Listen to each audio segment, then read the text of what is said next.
करती है, उनको दुनिया सलाम करती है। ये बीमारी हमारे मुआशरे में आई कहां से?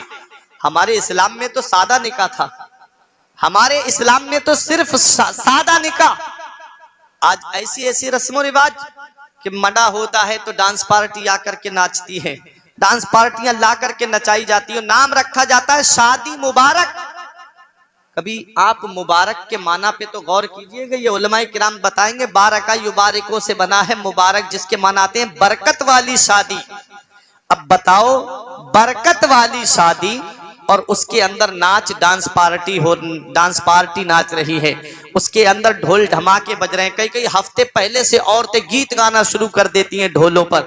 अब मुझे बताओ प्यारे मुसलमानों, जिस घर में ढोल की आवाज आए, मदीने वाले मुस्तफा इरशाद फरमाते हैं दो आवाजें बहुत बुरी हैं, जब जब निकलती हैं अल्लाह की, उसके रसूल की और उसके फरिश्तों की लानत बरसती है।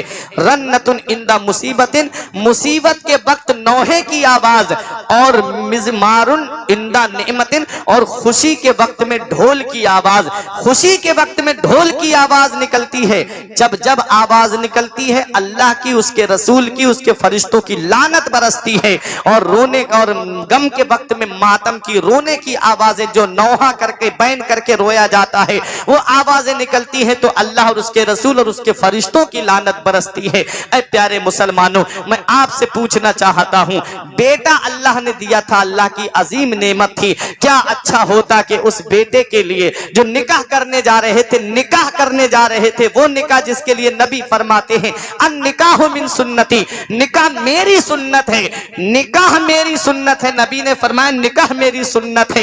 ये ढोल बजाना किसकी सुन्नत है? मुझे बताओ। ये डांस पार्टियां ला करके नचवाना ये किसकी सुन्नत है? मुझे बताओ। ये जूते चुराना ये किसकी सुन्नत है? मुझे बताओ। सलामी के नाम पर बहनें और बेटियां आकर के बेपर्दा खड़ी होती हैं और उनके साथ में हंसी मजाक का ये दौर चलता है, ये किसकी सुन्नत है? ये ऐसे ऐसे गैर मुस्लिमों के रस्म रिवाज मुसलमानों के अंदर आ गए। याद रखो प्यारे मुसलमानों, इन रस्म रिवाजों ने आज मुसलमानों की बेटियों को उस तबाही के दहलीज पे पहुंचा दिया है कि याद रखना प्यारे मुसलमानों, अगर अब भी अपनी बहन बेटियों को अगर पर्दे के अंदर नहीं रखा गया तो वो दिन दूर नहीं है कि न संभलोगे तुम मिट जाओगे। हिंदी मुसलमानों, तुम्हारी दास्तां तक भी ना होगी दास्तानों में। हजरात जरा गौर तो करो, मैं आज अपने यहाँ की शादियां बता रहा हूँ। आज हमारे यहाँ की शादियों में क्या होता है? हम निकाह करने जा रहे हैं, नबी की सुन्नत अदा करने जा रहे हैं, बैंड बाजे के साथ में बारात लेकर के जा रहे हैं। जिस शादी के अंदर डांस पार्टी नाची जाए, जिस शादी के अंदर ढोल बजाए जाए, जिस शादी के अंदर बैंड बाजे के साथ में बारात लेकर के जाई जाए, मुझे बताओ क्या उस शादी में अल्लाह की रहमतें नाजिल होंगी? मुझे बताओ क्या उस शादी में अल्लाह की बरकतें नाजिल होंगी? उस शादी में रहमतें नाजिल नहीं होंगी, उस शादी में बरकतें नाजिल नहीं होंगी, बल्कि उस शादी में अल्लाह की भी लानत होगी, उसके रसूल की भी लानत होगी, उसके फरिश्तों की भी लानत। जी हक। इसलिए निकाह करो तो सुन्नत के मुताबिक करो, शादियां करो तो नबी की सुन्नत के मुताबिक करो, नबी की हदीस के मुताबिक करो। नबी फरमाते निकाह को जो आसान करेगा मैं कयामत के दिन उसकी शफाअत करूंगा। सुभान अल्लाह। तो निकाह आसान करो ताकि जिना दुश्वार हो जाए। आज जिना आसान हो गया, निकाह दुश्वार हो गया। ऐ प्यारे मुसलमानों, एक हमारे यहाँ की शादियां हैं और एक शादी मक्के में होने जा रही है। बहुत गौर से सुनिएगा प्यारे मुसलमानों, हमारे यहाँ की शादियां क्या हैं? 400-400, 500-500 की बारात लेकर के लड़की वाले के घर पे चढ़ाई की जाती है। ऐ प्यारे मुसलमानों, 500-500 की बारात वो गरीब अपनी इज्जत बचाने के लिए, अपनी आबरू बचाने के लिए, अपनी लाज बचाने के लिए कहां कहां से कर्ज लेकर के आता है और ला करके बारातियों के खाने का इंतजाम करता है। और वही बाराती जब खाना खा के एक तरफ खड़े होते हैं तो आपस में बैठ के खाने में ऐब निकालना शुरू कर देते हैं। कोई कहता है भाई कोरमा अच्छा नहीं बना, कोई कहता है नान बहुत मोटी कर दी, कोई कहता है जर्दे में मेवा कम डाल दी, कोई कहता है भाई खाना अच्छा नहीं लग रहा था, खाना अच्छा नहीं है। ऐ प्यारे मुसलमानों, मदीने वाले मुस्तफा ने इरशाद फरमाया है, नबी इरशाद फरमाते हैं खाने में ऐब मत निकालो, अच्छा लगे तो खा लो, अच्छा ना लगे तो मत खाओ। खाने में ऐब मत निकालो। होता क्या है? खाने में ऐब निकाला जाता है। खाने के अंदर ऐब निकाल करके उस गरीब की इज्जत इज्जत को दागदार किया जा रहा है, उस गरीब की इज्जत को तार तार किया जा रहा है। याद रखो। और जब खाना खाने बैठता है इंसान तो टेबल के नीचे कितना खाना फेंका जाता है। आधी रोटी खाई, आधी जमीन पे डाल दी, आधा सालन खाया, आधा जमीन पे डाल दिया। मैं पूछना चाहता हूं, ये वही इंसान है, इसके घर का अगर जायजा लेंगे आप तो एक एक हफ्ते तक इसके घर में गोश्त नहीं बनता। और जब शादी में जाएगा तो जो भी सामने आएगा डोंगा उसके आपने आगे उतार करके रख लेगा। मैं वो बात बता रहा हूं जो आज हमारे मुआशरे में पाई जाती है। हजरात, मैं आपसे पूछना चाहता हूं, ये खाना जो जमीन पे तुमने डाला, जिस खाने को तुमने जमीन पे डाल करके उसकी पामाली की, अब मुझे बताओ क्या इसका हिसाब नहीं देना पड़ेगा? अल्लाह ने जो दो फरिश्ते तुम्हारे कांधे पे बिठा दिए हैं, एक का नाम किरामन है, दूसरे का नाम कातिबीन है। एक नेकियां लिखने पे है, एक बुराइयां लिखने पे है। जो खाना तुम जमीन पे डाल करके जिसकी बेहुरमती कर रहे हो, मुझे बताओ क्या उस खाने का हिसाब नहीं देना पड़ेगा? कितने गरीबों का पेट भर जाता उस खाने से। ऐ प्यारे मुसलमानों, जब शादियों में जाया करो, नबी की इस हदीस को अपने जहन में रखा करो। नबी ने फरमाया है, भूख लगे तो खाओ और भूखे ही उठ जाओ। भूख लगे तो खाओ और भूखे ही उठ जाओ। मतलब खाना खाने के बाद इतनी ख्वाहिश रहना चाहिए कि अगर कहीं किसी ने जबरदस्ती आपसे कर ली कि भाई आपको मेरे साथ खाना पड़ेगा, तो खाना खा लो, आपको परेशानी ना हो। ये नबी ने फरमाया। इस हदीस पे देखे अमल सहाबाए किराम ने किया तो कितना फायदा हुआ। एक आ गए हकीम साहब मदीने शरीफ में इलाज करने के लिए, कोई बीमार पड़ेगा तो इलाज करूंगा। कई महीने तक अपने क्लिनिक पे बैठे रहे, कोई भी मरीज नहीं आया उनके पास। हैरत में पड़ गए, बोले कोई बीमार क्यों नहीं पड़ रहा है मदीने शरीफ में? तब लोगों ने कहा कि ये नबी की हदीस पे अमल करते हैं। कहा कौन सी हदीस पे? कहा नबी ने फरमाया है, भूख लगे तो खाओ और भूखे ही उठ जाओ। कहा ये इतना खाना खाते हैं जितना जिंदगी जी ले। कहा इतना नहीं खाते कि इनको खट्टी खट्टी डकारे आने लगे जो ये बीमार पड़ जाएं। आज इंसान बीमार कैसे पड़ता है? हद से ज्यादा खाना ठूस लेता है, हद से ज्यादा खाना खा लेता है, उसके बाद खट्टी खट्टी डकारे आना शुरू और बीमारियां लगना शुरू हो जाती हैं। नबी की हदीस पे अमल करो, भूख लगे तो खाओ और भूखे ही उठ जाओ। ये हमारे यहाँ की शादियां हैं। एक शादी मक्के में होने जा रही है जिस पर हूरो किल्मा के दिल कुर्बान हो जाएं। आओ जरा अपने जहन को करीब करो। जब हजरत अब्दुल्ला का निकाह होता है, हजरत आमिना अपने वालिद के घर से रुखसत होकर के हजरत अब्दुल्ला के घर पे आती हैं, हजरत अब्दुल्ला के घर पे रहती हैं। उसके बाद जब अपने वालिद वहाब बिन अब्द मुनाफ के घर पे जाती हैं तो वहाब बिन अब्द मुनाफ ने देखा हजरत आमिना रोने लगी अपने वालिद के गले लग करके।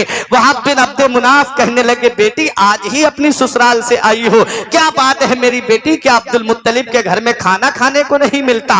क्या बात है बेटी? क्या अब्दुल्ला तेरे शौहर तुझे नहीं समझते? तो हजरत आमिना रजी अल्लाह ताला अन्हा ने कहा, ऐ मेरे वालिद ऐसी कोई बात नहीं है। अगर पूरे मक्के में सबसे बड़ा कोई सखी घराना है तो वो अब्दुल मुत्तलिब का घराना है, और पूरी दुनिया में अगर सबसे बेहतर किसी के शौहर हैं तो वो मेरे शौहर हजरत अब्दुल्ला है। कहा बेटी फिर रोने की वजह क्या? कहा ए मेरे अब्बा सुनो, जब मैं आपके घर से बाहर निकलती थी तो ऐसा कुछ नहीं होता।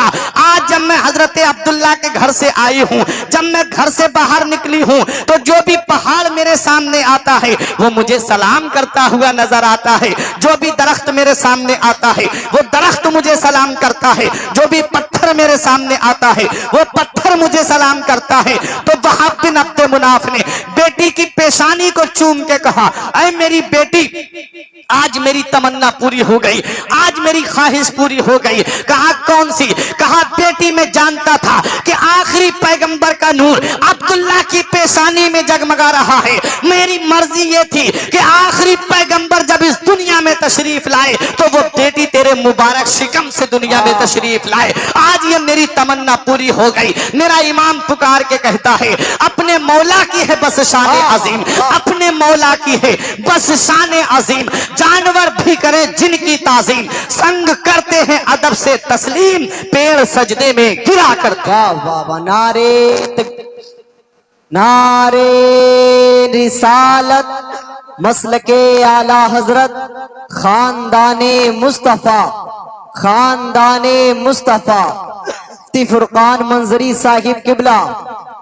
तकबीर अब यही हजरत आमिना रजी अल्लाह ताला अन्हा है। अब नूरे मुस्तफ़ा हजरत अब्दुल्ला की पेशानी से मुंतकिल होकर के हजरत आमिना के शिकम मुबारक में आ गया। हजरात, जब नूरे मुस्तफ़ा को कई महीने हो जाते हैं तब हजरत अब्दुल्ला से अब्दुल मुत्तलिब बोले, बेटे तुम मुल्क शाम चले जाओ और वहां से कुछ ग़िज़ाएं खरीद करके लाओ, कुछ फल फ्रूट खरीद करके लाओ। जब हमारा बेटा इस दुनिया में तशरीफ लाएगा तो हम एक बेहतरीन दावत का इंतजाम करेंगे। हजरात गिरामी, अब हजरत अब्दुल्ला जा रहे थे, जब यसरिब में पहुंचे तब हजरत अब्दुल्ला बीमार पड़ गए और वहीं पर उनका इंतकाल हो जाता है।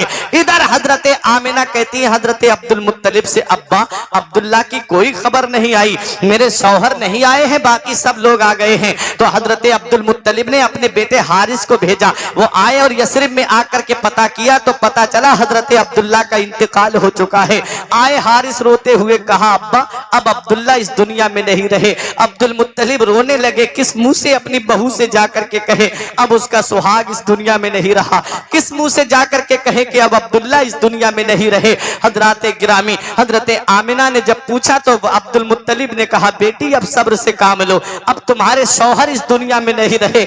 आंखों में आंसू आ गए हजरत आमिना की। हजरत गिरामी, हजरत आमिना अपने शौहर हजरत अब्दुल्ला को याद करके रोया करती थी, आंखों से आंसू बहाया करती थी। हजरात, मैं मेरी माँ बहनें प्रोग्राम सुनने के लिए आई हैं, इन्हें भी मैं एक पैगाम देना चाहूंगा कि शौहर हयात हैं तो उनकी इज्जत कर लो, शौहर जिंदा है तो उनकी कदर मंजिलत जान लो, क्योंकि जिस दिन ये साए सर से उड़ जाते हैं उस दिन कोई मोहब्बत की नजर से देखने वाला नहीं होता, उस दिन कोई प्यार की नजर से देखने वाला नहीं होता। हजरात, हमने देखा है उस औरत को जो सोने के कंगन पहन करके घर पे बैठ करके जमा हुक्म चलाती है और उसके शौहर का साया उसके सर पे होता है। बहू भी कहती है अम्मी आज नाश्ते में क्या खाओगी, और बेटा भी पूछता है अम्मी आज शाम को तुम्हारे लिए क्या मैं खाने में लेकर के आऊं। और जब उसके शौहर का इंतकाल होता है तो बूढ़ी बैठ करके इंतजार करती है, काश मेरा बेटा मुझसे मेरी खैरियत पूछ लेता, काश मेरी बहू मुझसे मेरे खाने को पूछ लेती। हजरात, जिनके शौहर जिंदा है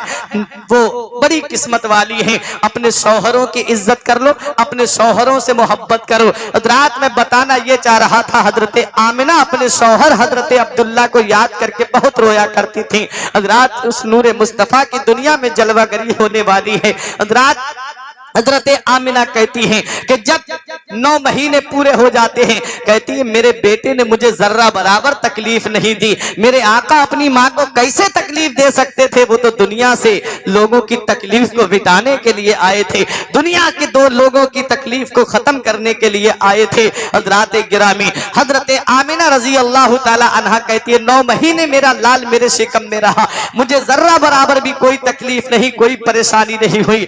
आप देखते हो बच्चे तुम्हारे यहाँ भी पैदा होते हैं, बच्चे हमारे यहाँ भी पैदा होते हैं। जब औरत अय्यामे हमल से होती है तो कितनी परेशानियां होती हैं, कभी उसके पिंडलियों में दर्द होता है, कभी कमर में दर्द होता है, कभी जिसके घर में विलादत होने वाली होती है आप देखते होंगे औरत के कभी सर में दर्द होता है, कभी बीपी लो हो जाता है, कभी चेहरे पे जर्दी आ जाती है, कभी खून की कमी हो जाती है, कितनी परेशानियां होती है इस हालत में। मगर कुर्बान जाओ हजरत आमिना की शान पर। हजरत आमिना कहती हैं जब से मेरा बेटा मेरे शिकम में आया मुझे जर्रा बराबर तकलीफ नहीं हुई, मुझे जर्रा बराबर परेशानी नहीं हुई। हजरात, अब उस नूरे मुस्तफा की दुनिया में जलवागरी होने वाली है, वो पैगंबर दुनिया में आने वाला है जिसके सदके में जमीन बनी, वो पैगंबर दुनिया में आने वाला है जिसके सदके में आसमान बना, वो पैगंबर दुनिया में आने वाला है जिसके सदके में सारी कायनात को पैदा किया गया, वो पैगंबर दुनिया में आने वाला है जिसके सदके में सारी कायनात को रोशनी मिली, जिसके सदके में सारी कायनात को पैदा किया गया। ऐ प्यारे मुसलमानों, वो पैगंबर दुनिया में आने वाला है। चांद मुंतजिर है वो कब आएंगे, सूरज मुंतजिर है वो पैगंबर कब आएंगे, आसमान मुंतजिर है वो पैगंबर कब आएंगे, जमीन इंतजार कर रही है वो पैगंबर कब आएंगे, सितारे मुंतजिर हैं वो पैगंबर कब आएंगे। ऐ दुल्ही के जिंदा दिल मुसलमानों, चांद ने सूरज से कहा ए सूरज ये तो बता जिसके सदके में हमें रोशनी मिली वो पैगंबर कब आएंगे। तो सूरज ने कहा ए चांद मैं तो ये समझ रहा था उस पैगंबर का इंतजार सिर्फ मैं ही कर रहा हूं, अरे तू उसका इंतजार कब से कर रहा है। तो चांद ने सूरज से कहा, मैं तो उसका इंतजार इसलिए कर रहा हूं कि मैं 14वीं का चांद हूं। महबूब मक्के की पहाड़ी पे चढ़ करके अपनी उंगली का इशारा करे, मैं 2 हिस्सों में बट जाऊं और कयामत के दिन कह दूं, ऐ लोगों मेरे वजूद को देखो, मुझे मदीने वाले मुस्तफा की उंगलियों ने देखा है। तब चांद ने सूरज से कहा, ए सूरज तू उसका इंतजार किस लिए कर रहा है? तो सूरज ने कहा, रोजाना निकलता हुआ डूब जाता हूं, मैं तो इसलिए इंतजार कर रहा हूं मौला अली की नमाज़े असर कज़ा हो जाए, मकामे सहबा हो, मैं डूब चुका हूं, महबूब उंगली का इशारा कर दे, मैं डूब चुका हूं, वापस निकल करके आ जाऊं और कयामत के दिन कह दूं, लोगों मेरे वजूद को देखो, मुझे मोहम्मद रसूलुल्लाह की उंगलियों ने देखा है। मेरा इमाम पुकार के कहता है, सूरज उल्टे पांव पलटे, चांद इशारे से हो चाक, सूरज उल्टे पांव पलटे, चांद इशारे से हो चाक, अंधे नजदी देख ले कुदरत रसूलुल्लाह की, अंधे नजदी देख ले कुदरत रसूलुल्लाह की। हजरत चांद मुंतजिर है, वो पैगंबर कब आएंगे, सितारे मुंतजिर हैं, वो पैगंबर कब आएंगे, सूरज मुंतजिर है, वो पैगंबर कब आएंगे, सारी दुनिया इंतजार कर रही है। जिसके सदके में हमें पैदा किया गया वो पैगंबर कब आएगा। लोग कहने वाले कह रहे थे, ऐ मक्का जमीन तेरी होगी, गोद आमिना की होगी, वो महबूब आने वाला है। हजरत ये वो मेरे आका हुजूर सल्लल्लाहु ताला अलैहि वसल्लम की आमद से पहले हजरत ईसा अला नबीना अलैहि सलातु व सलाम से लेकर के मेरे नबी की आमद तक 570 या 71 साल का जमाना गुजर गया, कोई पैगंबर नहीं आया, कोई रसूल नहीं आया, कोई नबी नहीं आया। क्या हाल हो गया था मक्के वालों का। उस जमाने को जमाना जाहिलियत कहा जाता है। अगर किसी का शौहर मर जाता तो वो माँ जो है वो बेटों की विरासत में आ जाती, बेटा चाहता तो अपनी माँ को अपने पास रख लेता या ले जा करके बाजार में बेच आता, और कोई भाई अपनी बहन को अपने हाथों से जिबा कर दिया करता था ताकि मैं किसी का साला न कहलाऊं, कोई मेरा बहनोई न कहलाए। और अगर किसी के घर में बेटी पैदा हो जाती तो बेटियों को जिंदा दर गोर कर दिया जाता था, जमीन में जिंदा गाड़ दिया जाता था। ये मक्के वालों का हाल हो चुका था। प्यारे मुसलमानों, अगर किसी के घर में बेटी जन्म ले लेती तो वो अपने आप को सबसे बड़ा मनहूस समझता था, सबसे बड़ा नहूसत वाला समझता था कि मेरे घर में बेटी ने जन्म लिया है, मैं सबसे बड़ा मनहूस हूं, मेरे घर में बेटी आई है, मैं सबसे बड़ा नहूसत वाला हूं। अल्लाह अकबर। जरा तारीख उठा करके देखो, अरब के लोगों का बयान है। एक साहब कहते हैं कि मेरी बेटी थी, मैंने अपनी बेटी से कहा बेटी चल मेरे साथ, बेटी ने कहा अब्बा कहां जा रहे हैं, मैंने कहा चल बेटी मेला दिखाने ले चल रहा हूं। कहता है वो कि जब मैं अपनी बेटी को मेला दिखाने के बहाने से लेकर के आया, मैं कुएं के पास में खड़ा हो गया, मैंने अपनी बेटी से कहा बेटी नीचे देख। मेरी बेटी जब नीचे देख रही थी मैंने कुएं के अंदर बेटी को धक्का दे दिया, मेरी बेटी कुएं के अंदर डूब करके मर गई। हजरात ये हाल हो चुका था बेटियों का मक्के की सरजमीन पे कि लोग बच्चियों को जमीन में जिंदा गाड़ दिया करते थे। आओ जरा तारीख उठा के देखो। एक सहाबी है जिनका नाम हजरत दहिया कल्बी है, मेरे आका की बारगाह में आए और आकर के रोने लगे। मेरे आका ने फरमाया कलमा पढ़ लो। अर्ज करते आका कलमा पढ़ लूंगा कि अल्लाह मेरे गुनाह माफ कर देगा। नबी ने फरमाया दहिया कल्बी कलमा पढ़ो, अल्लाह तुम्हारे गुनाह को माफ कर देगा।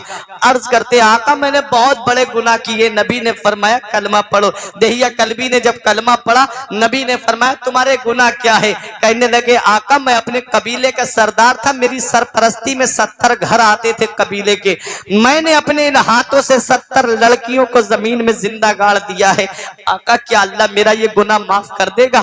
मेरे आका की आंखों में आंसू आ गए। प्यारे मुसलमानों, जिब्राइल अलैहिस्सलाम हाजिर होते हैं, अर्ज करते हैं आका अल्लाह आपको सलाम फरमाता है। अल्लाह इरशाद फरमाता है दहिया कल्बी से कह दो कि वो खुश हो जाए। जब उन्होंने एक मर्तबा कलमा शरीफ पढ़ा था तो अल्लाह ने 70 लड़कियों के कत्ल के गुनाह को माफ कर दिया था। अल्लाह अकबर। मेरा इमाम पुकार के कहता है क्यों रजा कुड़ते हो, हंसते उठो, जब वो गफ्फार है क्या होना है। हज़रात गिरामी दहिया कल्बी को जब ये बशारत सुनाई गई तो दहिया कल्बी और रोने लगे।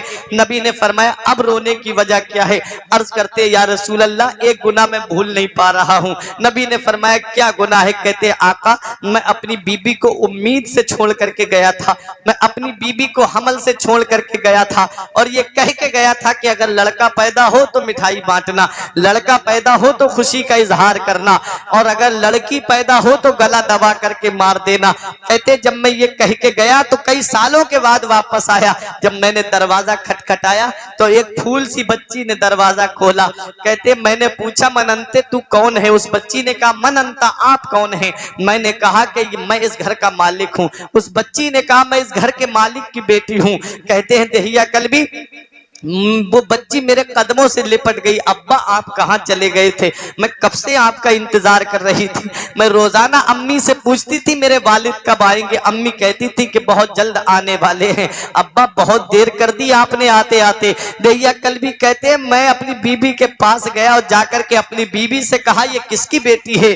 कहा कि ये तुम्हारी बेटी है। तुम इस बच्ची की खूबसूरती को नहीं देखते, तुम इसके रुखसार को नहीं देखते, तुम इसकी जुल्फों को नहीं देखते, इसका नक्शा देखो तुमसे कितना मिलता है। दहिया कल्बी कहते मैंने अपनी बीबी से गर्जदार लहजे में कहा क्या तुझे मेरी नसीहत याद नहीं थी कि मैंने क्या कहा था? लड़का पैदा हो तो खुशी का इजहार करना, लड़का पैदा हो तो मिठाई बांटना और बेटी पैदा हो तो गला दबा करके मार देना। माँ ने कहा कि मुझे पता था मेरी बेटी है। कहती है कि मैं गला दबा के मारना चाह रही थी।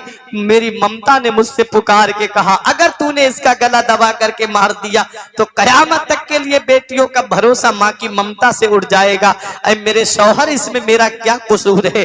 ऐ मेरे शौहर इसमें मेरी क्या गलती है? ये मेरी बच्ची है, मेरे नजर में क्या बेटा क्या बेटी दोनों बराबर हैं। रात विलादत के वक्त में औरत कितने दर्द के झटके बर्दाश्त करती है, कितनी तकलीफें बर्दाश्त करती है। तो जब एक बार अपने बच्चे का चेहरा देखती है, चाहे लड़का हो या लड़की हो, उन दर्द की तमाम तकलीफों को भूल जाती है, तमाम परेशानियों को माँ भूल जाती है। एक बार अपने बेटे को देखने के बाद में, एक बार अपनी बच्ची को देखने के बाद में तमाम परेशानियां भूल जाती है। प्यारे मुसलमानों, आज हमारा मुआशरा भी आज कहां से कहां पहुंच गया। आज हमारे यहाँ पर वो तो मक्के की सरजमीन थी जहां पर बेटियों को जिंदा दरगोर कर दिया जाता था। वो बाप ऐसे थे, वो बच्चियों को पैदा होने का मौका तो देते थे, लेकिन आज का बाप कितना जालिम हो गया। आज अल्ट्रासाउंड के जरिए, सोनोग्राफी के जरिए अगर पता चल जाए कि पेट में बच्ची है तो उस बच्ची का कत्ल करा दिया जाता है। चाकुओं के जरिए, धारदार चम्मचों के जरिए उस बच्ची का कत्ल माँ के पेट में करा दिया जाता है। याद रखो कयामत के दिन परवरदिगारे आलम उन बच्चियों से पूछेगा बेअय्य ज़ंबिन कुतिलत, तुम्हें किस गुनाह में कत्ल किया गया। हजरात होना तो ये चाहिए था, अगर किसी ने शराब पी है तो शराबी से सवाल होगा, जानी है तो जानी से सवाल होगा, अगर किसी ने गुनाह किया है तो उस गुनाहगार से सवाल होगा। लेकिन उन बच्चियों से पूछा जा रहा है तुम्हें किस गुनाह में कत्ल किया गया। कयामत के दिन अल्लाह उन बच्चियों से पूछता है तुम्हें किस गुनाह में कत्ल किया गया। अल्लाह तबारक व तआला उस कातिल बाप से कयामत के दिन बात तक नहीं करेगा। कितना बड़ा गुनाह है बेटियों को कत्ल करना, कितना बड़ा गुनाह है बेटियों को मारना। प्यारे मुसलमानों, मदीने वाले मुस्तफा सल्लल्लाहु ताला अलैहि वसल्लम ने हमें क्या पैगाम दिया। नबी ने इरशाद फरमाया बेटी अल्लाह की रहमत है। और अल्लाह का कुरान क्या कहता है। आज हमारे मुआशरे में भी अगर लड़की पैदा हो जाए तो बाप का चेहरा अलग उतर जाता है, दादा का चेहरा अलग उतर जाता है, दादी का चेहरा अलग उतर जाता है, पूरे घर में एक मातम सा बर्पा हो जाता है अगर लड़की पैदा हो जाए।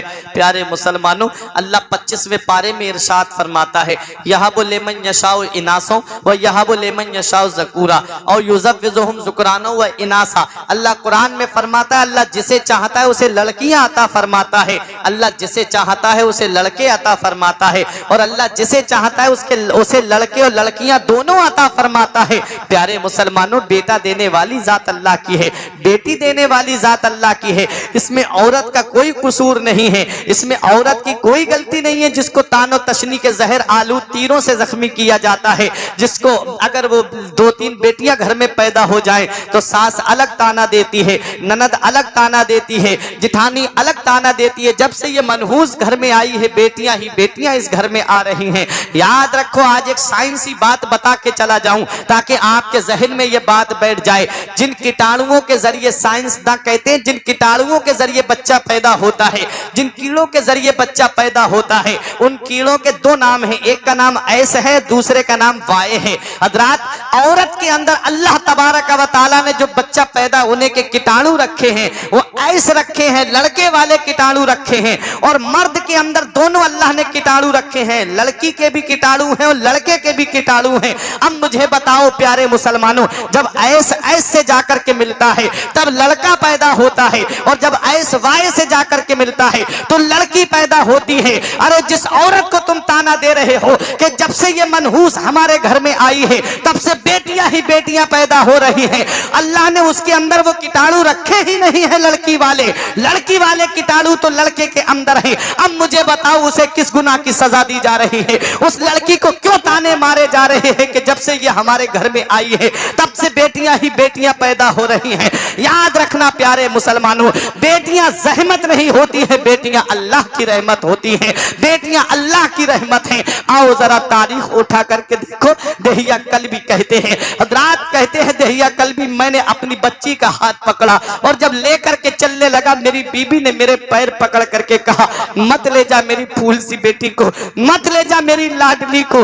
दहिया कल्बी कहते मैंने पैर का झटका दिया, मेरी बीबी दूर जाकर के गिरी। ये मैं वो हालत मक्के की बता रहा हूं जो मेरे नबी की आमद से पहले मक्के का हाल था। भाई अपनी बहन को खुद अपने हाथों से कत्ल कर देता ताकि मैं किसी का साला ना कहलाऊं, कोई मेरा बहनोई ना कहलाए।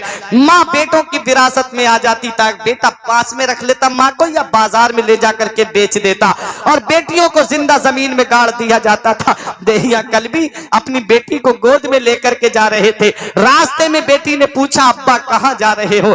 कहते हैं मैंने कहा बस बेटी थोड़ी दूर दावत में जा रहा हूं। कहते मेरे पैरों में कांटे लग गए और जब कांटे चुभे तो मेरे पैरों में खून निकल आया। कहते मेरी बेटी की नजर पड़ गई मेरे पैर पर। कहती अब्बा बाप का खून बहा के दावत नहीं खानी है, वापस चलो। बाप का लहू बहा के दावत नहीं खानी है, वापस चलो। कहते मैंने कहा बेटी बस थोड़ी दूर और। कहते जब मैं जंगल में पहुंचा मैंने गड्ढा खोदना शुरू किया। जब मैं गड्ढा खोद रहा था कहते मेरी बेटी अपने छोटे छोटे हाथों से मिट्टी निकाल के बाहर डाल रही थी। मेरी बेटी नहीं जानती थी आज उसका बाप जालिम हो चुका है। मेरी बेटी नहीं जानती थी आज उसका बाप उसे जमीन में जिंदा गाड़ने के लिए आया है। कहते मैं जब पसीना आया तो मेरी बेटी ने छोटे से दुपट्टे से मेरा पसीना साफ किया। कहते जब मैंने बेटी को अपनी गड्ढे में खड़ा किया और मिट्टी डालना शुरू की तो मेरी बेटी जो है पैरों तक दब गई। तो मेरी बेटी ने हाथ उठा के कहा अब्बा पैरों में दर्द हो रहा है, गोद में ले लो। बाबा पिंडलियां दर्द से फटी जा रही है, गोद में ले लो। कहते मुझे फिर भी रहम नहीं आया, मैंने मिट्टी डालना शुरू कर दी। मेरी बेटी कमर तक दब गई। मेरी बच्ची ने हाथ उठा के कहा अब्बा दर्द हो रहा है, गोद में ले लो। कहते मुझे फिर भी रहम नहीं आया। जब मेरी बेटी गले तक दब गई तब मेरी बेटी समझ गई कि आज उसका बाप उसे बचाने नहीं बल्कि उसको जमीन में जिंदा गाड़ने के लिए आया है। तब मेरी बेटी ने आसमान की तरफ देख के कहा मौला मैंने अपने घर में सुना था तेरा आखिरी पैगंबर आएगा जो बेटियों को बचाता हुआ आएगा। ऐ मेरे मौला कब तक बच्चियां जमीन में जिंदा गाड़ी जाती रहेंगी? मौला कब तक बच्चियों को जमीन में जिंदा दफन किया जाता रहेगा? मौला कब तक बच्चियों को जिंदा जमीन में गाड़ा जाता रहेगा? आज जिस हिंदुस्तान में तुम रहते हो इस हिंदुस्तान की सरजमीन पर अगर किसी औरत का शौहर मर जाता तो उसे भी चिता पे जिंदा जला दिया जाता था। वो बेवाओं की आहें आसमान के पर्दे से जाके टकरा रही थी, मौला कब आएगा बेवाओं को बचाने वाला? बच्चियां पुकार के कह रही थी मौला कब आएगा जमीन में दफन होने वाली बच्चियों को बचाने वाला? तो प्यारे मुसलमानों इधर बेवाएं पुकार के कह रही थी मौला कब आएगा बेवाओं को बचाने वाला? आज तुम गाड़ियों पे लिखा हुआ देखते हो बेटी बचाओ और बेटी पढ़ाओ। ये नारा इन्हें आज नजर आया है, ये नारा आज नहीं।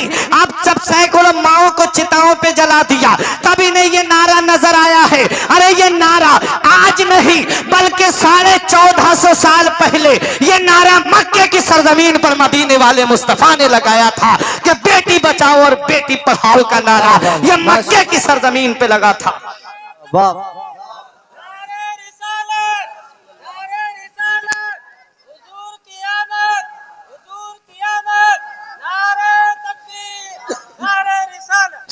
रात तो आज नारा लगाया जाता है बेटी बचाओ और बेटी पढ़ाओ। ये नारा सबसे पहले मक्के की सरजमीन पर मदीने वाले मुस्तफा ने लगाया था, जब बेवाएं पुकार के कह रही थी मौला बेवाओं को बचाने वाला कब आएगा। जमीन में दफन होने वाली बच्चियां पुकार के कह रही थी मौला कब आएगा तेरा पैगंबर जो बच्चियों को बचाता हुआ आएगा। तो ठीक 12 रबीउन नूर को ऐन खाना काबा के सामने सुबह सादिक के वक्त में अब्दुल मुत्तलिब के मकान से, अब्दुल्ला के घर से, हजरत आमिना की गोद से एक आवाज फिजा में गूंजती है, ऐ जमीन में दफन होने वाली बच्चियों अब परेशान मत हो, ऐ चिताओं पे जलने वाली बेवाओं अब परेशान मत हो, तुम्हें बचाने के लिए मोहम्मदुर रसूलुल्लाह आ गए हैं।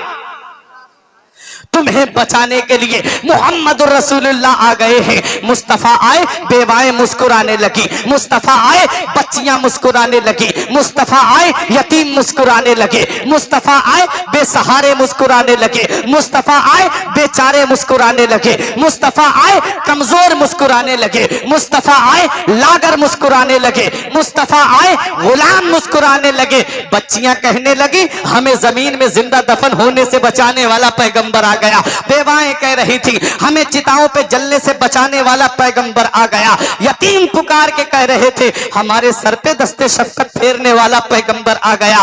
बेचारे पुकार के कह रहे थे हमको सहारा देने वाला पैगंबर आ गया। बेमददगार पुकार के कह रहे थे हमारी मदद करने वाला पैगंबर आ गया। मेरे नबी की आमद होती है मक्के की सरजमीन पर, हर तरफ खुशी का दौर दौरा है, हर तरफ खुशियां मनाई जा रही हैं, हर तरफ खुशी का दौर दौरा है। ऐ प्यारे मुसलमानों, हजरत आमिना कहती हैं कि मैंने क्या देखा कि जिब्राइल आसमान से 3 झंडे लेकर के आए, एक काबे की छत पे गाड़ा, एक बैतुल मुकद्दस की छत पे गाड़ा, एक हजरत आमिना के मकान की छत पे गाड़ा। एक रिवायत में एक काबे की छत पे, एक मशरिक में और एक मगरिब में गाड़ा और दुनिया वालों को यह पैगाम दे दिया ऐ दुनिया वालों सुनो, जिसकी हुकूमत मशरिक से लेके मगरिब तक, शिमाल से लेके जुनूब तक होगी, वो पैगंबर तशरीफ ला चुके हैं, वो रसूल तशरीफ ला चुके हैं। हजरत आमिना कहती हैं मैंने देखा कि सब मुबारकबाद दे रहे थे, सब आपस में एक दूसरे को मुबारकबाद दे रहे थे। हजरत गिरामी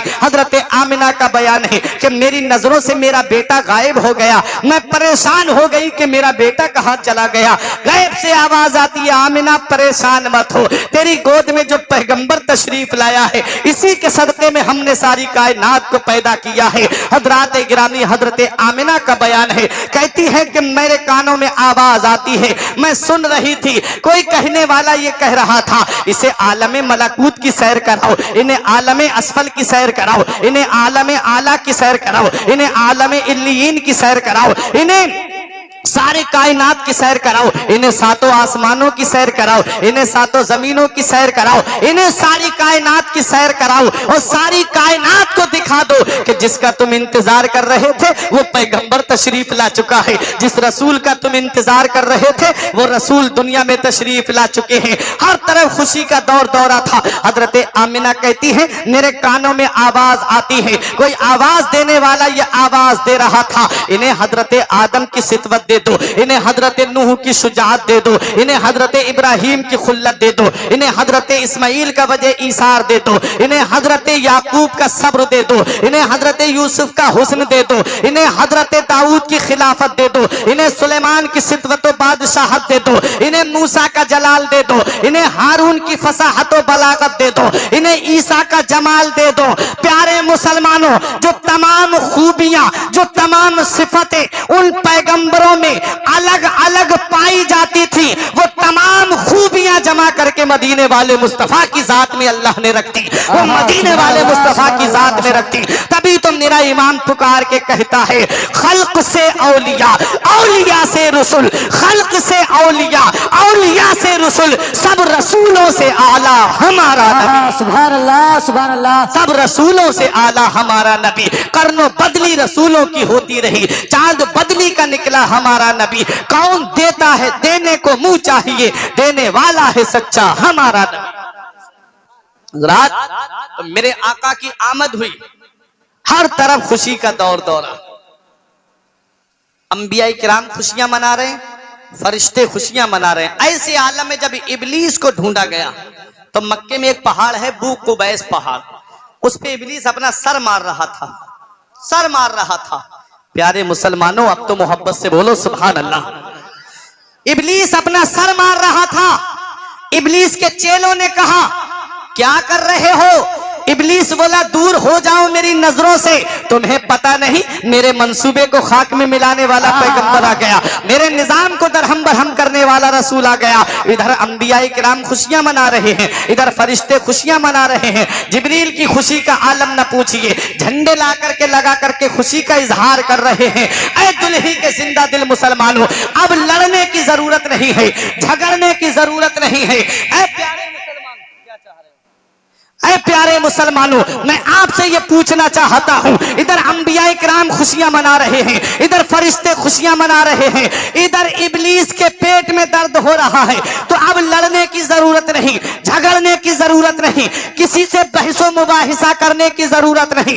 नबी की आमद पर जो खुशियां मनाते हैं, नबी की आमद पर जो अपने घरों में लाइटिंग करते हैं, नबी की आमद पर जो झंडे लगाते हैं, नबी की आमद पर जो एक दूसरे को मुबारकबाद देते हैं, वो अंबियाए किराम की सुन्नत अदा करते हैं, वो फरिश्तों की सुन्नत अदा करते हैं। और नबी की आमद पर जिसके पेट में दर्द होता है, जिसका चेहरा बिगड़ जाता है, वो इब्लीस के तरीके पे चलता है। मेरे इमाम ने बरेली की सरजमीन से यही पैगाम दिया, ए मेरे नबी की आमद पर अपने चेहरों को बिगाड़ने वालों, ए मेरे नबी की आमद पर अपने पेटों में दर्द महसूस करने वालों, ए मेरे नबी की आमद पर अपने चेहरों को बिगाड़ने वालों, अहमद रजा कयामत तक सुन्नियों को यही पैगाम देता रहेगा कि हश्र तक डालेंगे हम पैदाइश मौला की धूम, हश्र तक डालेंगे हम पैदाइश मौला की धूम। मिसले फारस नजद के किले गिराते जाएंगे, खाक हो जाएं अदू चलकर, मगर हम तो रजा,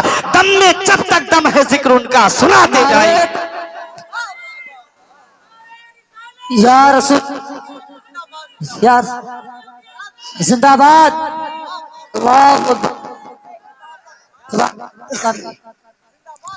दम में जब तक दम है जिक्र उनका सुनाते जाएंगे। आज हमसे दलील मांगी जाती है, ये झंडे लगाना कहां से साबित है, ये सजावट करना कहां से साबित है, ये खुशियां मनाना कहां से साबित है। उस दिन तो नबी का विसाल हुआ था, उस दिन तो नबी दुनिया से गए थे, इसलिए उस दिन खुशी नहीं बल्कि गम मनाना चाहिए। हमने कहा गम वो मनाए जिसका नबी मर गया हो। मेरा नबी कल भी जिंदा था, आज भी जिंदा है। मेरा इमाम पुकार के कहता है, तू जिंदा है वल्लाह, तू जिंदा है वल्लाह, मेरी चश्मे आलम से छुप जाने वाले।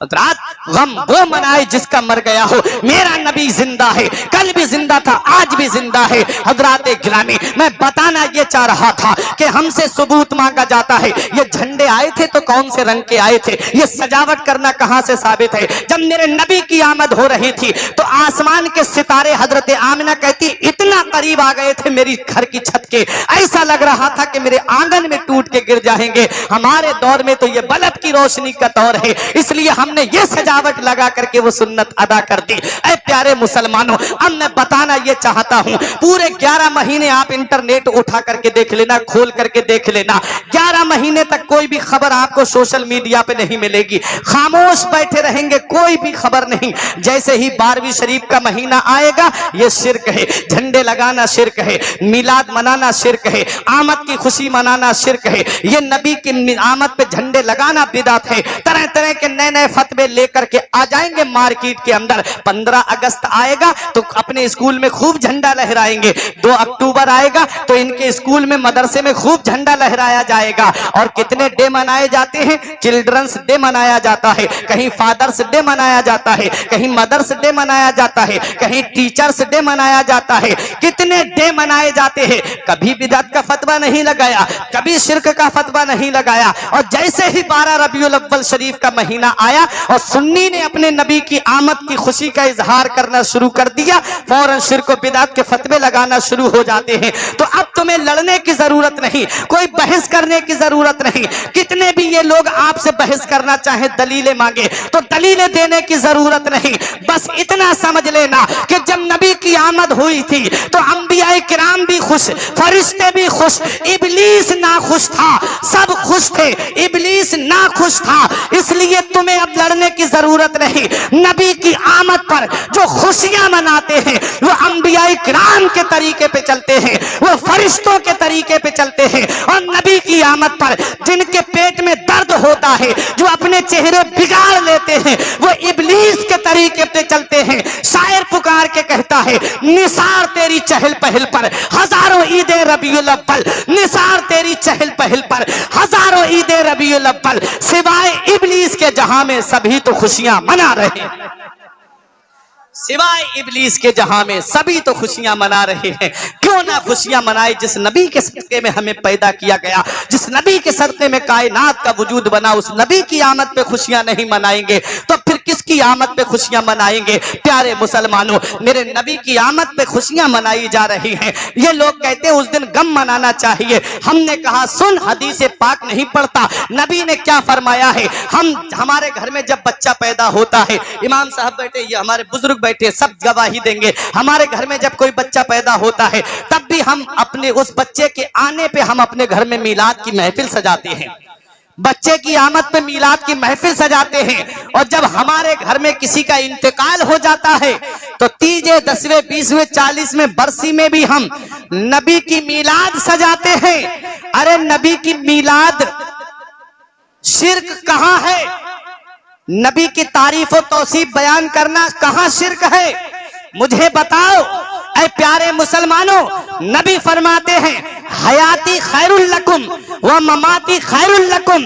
ऐ मेरे उम्मतियों, मेरा दुनिया में हयात रहना ये भी तुम्हारे लिए बेहतर है और दुनिया जाहिरी से मेरा पर्दा करना ये भी तुम्हारे लिए बेहतर है। हमने कहा सुन ले, हमारे नबी जब इस दुनिया में आए थे तब भी हम नबी का मीलाद मना रहे थे, और जब दुनिया जाहिरी से नबी तशरीफ ले गए तब भी हम नबी का मीलाद मनाते हैं। अल्लामा हसन पुकार के कहते हैं फुरनूर है जमाना सुबह शबे विलादत, पर्दा उठा है किसका? सुबह शबे विलादत, रूहुल अमी ने गाड़ा काबे की छत पे झंडा, हर सू उड़ा फरेरा, सुबह शबे विलादत और माहे रबीउल अव्वल तेरी झलक के सदके चमका दिया नसीबा सुबह शबे विलादत। रात तो ये 12 रबीउल अव्वल शरीफ है, मैं नबी का मीलाद पढ़ रहा हूं। सुने, मेरे आका हुजूर सल्लल्लाहु ताला अलैहि वसल्लम की आमद हुई। हजरत अब्दुल मुत्तलिब को खबर मिली कि आपके बेटे अब्दुल्ला के घर में बेटा आया है। आए दौड़ते हुए हजरत अब्दुल मुत्तलिब, कहा आमिना मुझे मेरा लाल दिखा दो। चादर में लपेटा था।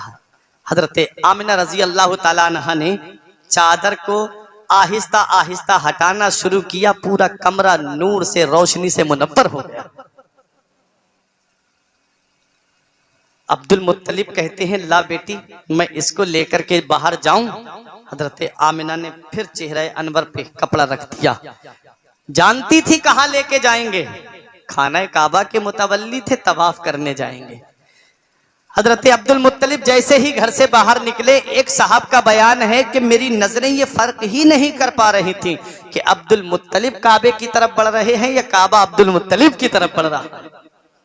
आला हजरत पुकार के कहते हैं कि हाजियों आओ शहंशाह का रोजा देखो, हाजियों आओ शहंशाह का रोजा देखो। काबा तो देख चुके, अब काबे का काबा देखो। गोया काबे को भी नाज है कि मुझे बुतों से पाक करने वाला पैगंबर आ गया। काबा भी जानता है कि मुझे बुतों से साफ करने वाला रसूल दुनिया में तशरीफ ले आया। आला हजरत फरमाते तेरी हैबत थी, तेरी आमद थी कि बैतुल्लाह मुजरे को झुका, तेरी आमद थी कि बैतुल्लाह मुजरे को झुका, तेरी हैबत थी कि हर बुत थर थरा के गिर गया। और फरमाते हैं मुफ्ती आजम हिंद तुम आए छुट्टी बाजी, रौनक हुई फिर ताजी, काबा हुआ फिर काबा कर डाला था बुत खाना, तू शम्ए रिसालत है आलम तेरा परवाना, तू माहे नबुव्वत है जलवे जाना ना। मेरे नबी की आमद हुई, हर तरफ खुशी का दौर दौरा, हर तरफ खुशियां। मक्के वाले कह रहे थे आज कैसी सुबह निकली है, फला हमारे पड़ोस में बीमार था, चारपाई से उठ नहीं पाता था, आज तो वो सेहत और तंदुरुस्ती वाला हो गया। एक कहने लगे अरे हमारे घर में खजूर का दरख्त सूख गया था, कह रहे थे आज उस पे तर खजूरें आई और उसके आंगन में टपकने लगी। एक आए बोले अरे हमारे घर की बकरियां दूध नहीं दे रही थी, आज तो वो इतना दूध दे रही है कि घर के सारे बर्तन भर गए। जिस साल मेरे आका की आमद हुई उस साल कोई भी लड़की पैदा नहीं हुई, जिसके घर में विलादत हुई हर घर में लड़का पैदा हुआ। क्यों? इसलिए कि अगर लड़की पैदा होती तो मक्के का दस्तूर था कि उसका गला दबा करके या जमीन में जिंदा गाड़ दिया जाता था। जब उस लड़की को मार दिया जाता तो उसके माँ के रोने की आवाज आती, घर वालों के रोने की आवाज आती। परवरदिगारे आलम ने उस साल लड़के अता फरमाए ताकि किसी घर से रोने की आवाज ना आए, किसी घर से मातम की आवाज ना आए। हज़रात इसीलिए मुफ्ती आजम पुकार के कहते हैं रुसुल उन्हीं का तो मुज़्दा सुनाने आए हैं, रुसुल उन्हीं का तो मुज़्दा सुनाने आए हैं, उन्हीं के आने की खुशियां मनाने आए हैं। हज़रात अब मेरे आका इस दुनिया में तशरीफ लाए। तारीख उठा करके देखो, हिस्ट्री उठा करके देखो। जब 6 साल की उम्र हुई मेरे आका की तो मेरे आका की माँ हजरत आमिना मेरे आका को लेकर के मदीना मुनव्वरा आई। आखिरी बात बयान करके तकरीर खत्म करने जा रहा हूँ, वक्त काफी हो चुका है। अब हजरत आमिना मक्के और मदीने के बीच में एक जगह है जिसे मकामे अबवा कहते हैं। वहां हजरत आमिना की तबीयत खराब हो गई। कोई आम खातून बीमार नहीं हुई है, कबीला कुरैश की एक मुअज़्ज़ज़ खातून बीमार हुई हैं। काफिला वहीं ठहर जाता है, कुछ देर रुका रहा, लेकिन हजरत आमिना की तबीयत ठीक नहीं हुई तो काफिले वालों ने कहा आमिना अब इजाजत दे दो, अब हम जाना चाहते हैं। काफिले वाले चले आते हैं। बज़ाहिर कोई मर्द हजरत आमिना के पास नहीं है। 6 साल की उम्र मेरे आका की है, साथ में बांदी उम्मे ऐमन है। हजरत मेरे आका ने देखा माँ का साया सर से उठने वाला है। हजरत आमिना पे वो वक्त आया जो सब पे आना है, वो घड़ी आई जो सब पे आनी है, वो टाइम आया जो सब पे आना है, वो लम्हा आया जो सब पे आना है।